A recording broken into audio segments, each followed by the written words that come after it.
1000 square feet में चाहिए 110 cement के कट्टे, 2000 स्क्वायर फीट में चाहिए 250 सीमेंट के कट्टे। तो ये डिफरेंस कैसे आया और कैसे पता चला कि 1000 स्क्वायर फीट में 110 ही कट्टे लगेंगे और 2000 स्क्वायर फीट में 250 कट्टे लगेंगे? ये कौन सा कैलकुलेशन है और कैसे पता चलेगा कि घर में कितना सीमेंट लगने वाला है? तो आप अपने घर का काम करवा रहे हैं तो आपको कैसे पता चलेगा कि आपके घर में कितने सीमेंट बैग काम आने वाले हैं और आपको बजट किस तरह से प्लान करना है कि सीमेंट इतनी पैसे का आएगा तो हमें इतना बजट इसके सीमेंट के लिए निकाल के रखना है। तो आज हम उसी के बारे में बात करेंगे। मेरा नाम है जतिन खत्री, आप सबका स्वागत है ईसा एंड डिजाइन चैनल में। वीडियो शुरू करें उससे पहले नीचे आप कमेंट करके जरूर बताएं कि आपका घर का कितना स्क्वायर फीट का काम होने वाला, तो मैं आपको कमेंट में आपके घर के लिए सीमेंट बैग का कैलकुलेशन बता दूंगा। तो सीमेंट बैग के कैलकुलेशन निकालने के लिए एक सिंपल सा फॉर्मूला है जो मैं आपको समझा देता हूं। छत में लगने वाले सीमेंट बैग का कैलकुलेशन करें उससे पहले हम ये जान लेते हैं कि छत किस तरह से डाली जाती है। देखो, बहुत बार क्या होता है कि हम प्रॉपर वे से फॉलो करें तो सबसे पहले हम कॉलम बनाएंगे, जो भी सीमेंट के हैं उसके अंदर भी सीमेंट का आरसीसी का बैग लगेगा। दूसरा, फिर हम बीम भरते हैं छत के अंदर, छत का सपोर्ट देने के लिए बीम भरा जाता है, तो बीम के साथ में छत भरी जाती है। उसके बाद छत की ढलाई होती है, यानी 3 स्टेप होते हैं तब जाके छत की ढलाई होती है। अब बहुत बार क्या होता है कि कई लोग दीवार पत्थर की बनवाते हैं और कॉलम पूरा अवॉइड कर देते हैं। उसके बाद क्या होता है कि ऊपर की छत के बीम के साथ में वो छत भराई कर देते हैं। तो ये तो सेकंड टाइप हुआ। पहले में कॉलम, बीम और छत तीनों साथ में है। अब जब सेकंड बारी आती है तो कई लोग बीम को भी अवॉइड करते हैं ताकि सरिया और सीमेंट थोड़ा कम लगे, तो वो बजट फ्रेंडली हो सकता है। छत आप अपने हिसाब से डलवा सकते हैं, अगर स्पैन छोटा होगा तो आपको प्रॉब्लम नहीं आएगी। अब तीसरा जो है सिर्फ और सिर्फ छत ढलाई का काम है, तो छत ढलाई।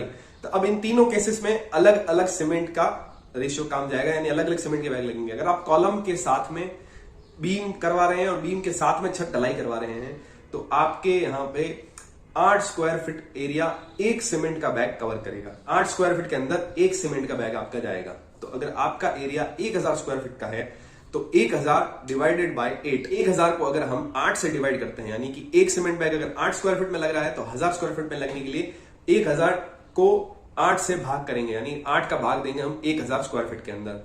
तब हमें जो कैलकुलेशन निकल के आएगा वो होगा 125 कट्टे। यानी कि अगर आप कॉलम के साथ में बीम भर रहे हैं और बीम के साथ में छत की ढलाई कर रहे हैं तो आपको 125 कट्टे सीमेंट लगेगी 1000 स्क्वायर फीट के अंदर। ये एक अप्रॉक्स आंकड़ा है। अगर आप कॉलम अवॉइड करते हैं, यानी कि नीचे अगर दीवार पत्थर की ले रहे हैं तो पत्थर की दीवार लेंगे तो ऊपर आप कॉलम अवॉइड कर रहे हैं, तो उसके अंदर आरसीसी का एरिया माइनस हो गया, उसके अंदर सीमेंट भी माइनस हो गया। तो आपको सिर्फ बीम भरने हैं और बीम भरने के बाद सीधी छत की ढलाई करनी है। तो इसके अंदर जो कॉलम का आरसीसी रेशियो माइनस होगा वो 2 स्क्वायर फीट का माइनस होगा, यानी 10 स्क्वायर फीट के अंदर एक सीमेंट का बैग काम आएगा। यानी कि एक सीमेंट बैग इस बार 10 स्क्वायर फीट एरिया कवर करेगा। अब 10 स्क्वायर फीट एरिया कवर करेगा यानी कि 1000 का आपका काम है तो 1000 डिवाइडेड बाय 10, यानी कि 1000 स्क्वायर फीट में आपके 100 कट्टे सीमेंट लगेगी। तो 100 कट्टे सीमेंट लगना यानी कि आपका बीम और छत की ढलाई में सिर्फ 100 कट्टे सीमेंट जाएगी।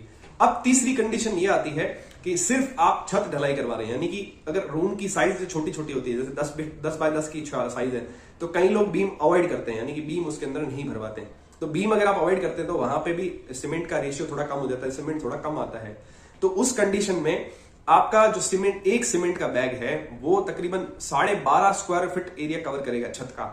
यानी कि एक सीमेंट का बैग अगर 12.5 स्क्वायर फीट एरिया कवर कर रहा है तो 1000 स्क्वायर फीट को पता करने के लिए हम 1000 को डिवाइड करेंगे 12.5 से, तब आएंगे निकल के 80 कट्टे। यानी कि आप बिना कॉलम और बिना बीम के अगर आप छत भरवाते हैं तो 80 कट्टे में आपका सारा काम हो जाएगा।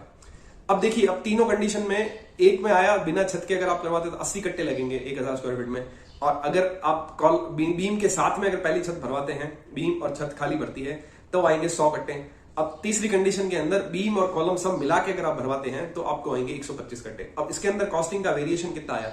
25 + 20 यानी 45 कट्टे का बीच में वेरिएशन आया। अगर आप 80 कट्टों से सीमेंट भरवाते हैं तो 410 रुपए स्क्वायर फीट के हिसाब से आपका तकरीबन 32,000 रुपए का खर्चा आएगा। अगर आप बीम छत ढलाई करवाते हैं बीम के साथ में, यानी बीम भी भरवाते हैं और छत की ढलाई करवाते हैं, यानी छत के अंदर ही आप दीवार के ऊपर बीम डालें, बीम के बाद में छत भरवाएं, बड़े रूम होने के टाइम में हम बीम भरवाने पड़ते हैं, तब आपके 100 कट्टे सीमेंट लगेगी। और अगर 410 रुपए एक कट्टे की रेट है तो 41,000 रुपए आपका कॉस्टिंग आएगी। और अगर आप कॉलम के साथ में ले रहे हैं, बीम भी ले रहे हैं और छत भी ढलाई करवा रहे हैं, तब आपके 125 सीमेंट के कट्टे लगेंगे और 410 रुपए के हिसाब से आपका तकरीबन 52 या 53,000 रुपए का अप्रॉक्स एस्टिमेट निकलेगा। तो ये था कैलकुलेशन 1000 स्क्वायर फीट में आपके कितने सीमेंट के बैग लगने वाले हैं। तो आज मैं आपको एक इजी सा फॉर्मूला बता दिया ताकि अब जब भी अपनी छत की भरवाई कराएं तो आपको एक एस्टिमेट अमाउंट मिल जाएगा, ताकि आपको बजट प्लान करने में इजी होगा कि आपको अप्रॉक्स इतना सीमेंट आपको यूज होगा और इतना बजट उसका एस्टिमेट निकलेगा। तब आपको इजीली पता चल जाएगा कि आपको कितना बजट प्लान करना है। वीडियो अगर पसंद आए तो वीडियो को लाइक जरूर करें और चैनल को सब्सक्राइब जरूर करें। नीचे कमेंट करके जरूर बताएंगे आपका कितना स्क्वायर फीट का एरिया है और आप किस तरह से छत ढलाई करवाने वाले हैं। मिलते हैं दोस्तों अगली वीडियो में, तब तक के लिए चैनल को सब्सक्राइब कर दें।